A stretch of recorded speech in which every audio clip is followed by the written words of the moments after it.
জামায়াত আমির গত বৃহস্পতিবার তারেক রহমানের সঙ্গে সাক্ষাৎ করেছেন, বেগম জিয়ার মৃত্যুতে শোক বইয়ে স্বাক্ষর করেছেন এবং সহমর্মিতা জানিয়েছেন।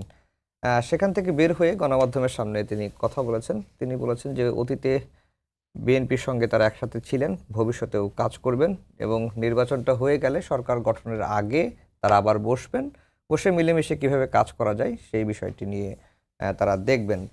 আমার প্রশ্ন হচ্ছে যে 5 আগস্টের পরে জামায়াত বিএনপির যে সম্পর্ক, মানে একেবারে বিধ্বংসী মনোভাব একজন আরেকজনের উপরে, এই জায়গা থেকে আবারও কি তাদের যে অতীতের যে কি বলবো মৈত্রী বা বন্ধন, সেটি কি ভবিষ্যতে আবার ফিরবে এমন বাস্তবতা আছে কিনা, বা এরকম সম্ভাবনা আছে কিনা, বা দেখেন কিনা? দেখেন, মানে আমরা আসলে কি চাই? আমরা কি চাই যে পুরা দেশে সবগুলি রাজনৈতিক দল এক হয়ে যাক? না, এটা তো আমরা চাই না, তাই না? এবং ওই চাওয়ার কোনো লাভও নাই, কিন্তু সুবিধাও নাই। তাহলে সবাই এক হয়ে গেল, ভাগ বাটোয়ারা করে তারা চলবে। একজনের সমালোচনা যদি না করে তাহলে কি করে বুঝবে যে আমি কাজটা ভুল করতেছি? অথবা কিভাবে তারা নিজেদের উপরে চাপ অনুভব করবে যে কাজটা আমার করা ঠিক হচ্ছে না, তাই না?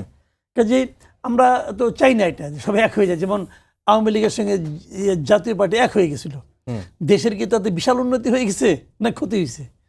বলেন, ওরকম তো আমরা চাই না। তো এখন যেটা হচ্ছে, এটা ওনারা যে কথাগুলো বলেছেন যে আমরা একটা মানে ঐক্যের রাজনীতি করতে চাই, বিভেদের রাজনীতি, এটা ইতিবাচক মানে এটা ভালো, এরকম মনোভাব থাকাটা ভালো।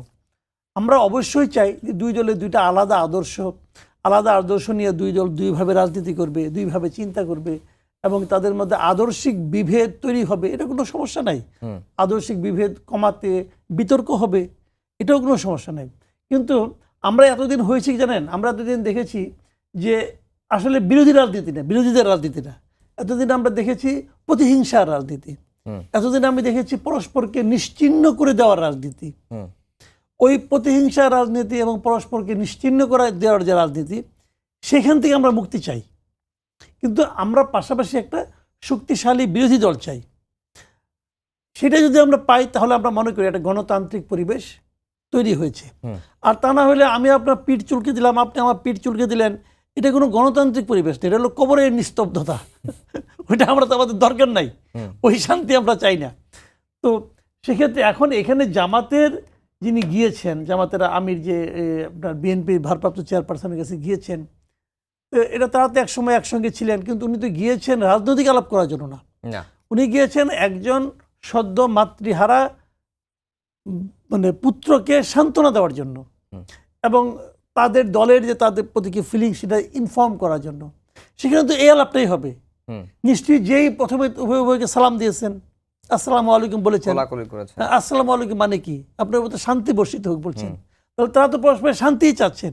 এটা কিন্তু মুসলমান হিসাবে, এই দেশের বাংলাদেশের নাগরিক হিসাবে, যে হিসেবে ধরেন না কেন, এটা হলো স্বাভাবিক সৌজন্যতা। এবং আমি মনে করি এই যে বলেছেন যে আমরা একসঙ্গে রাজনীতি করতে চাই অথবা এই করতে, এটাও কিন্তু সেই সৌজন্যতারই অংশ।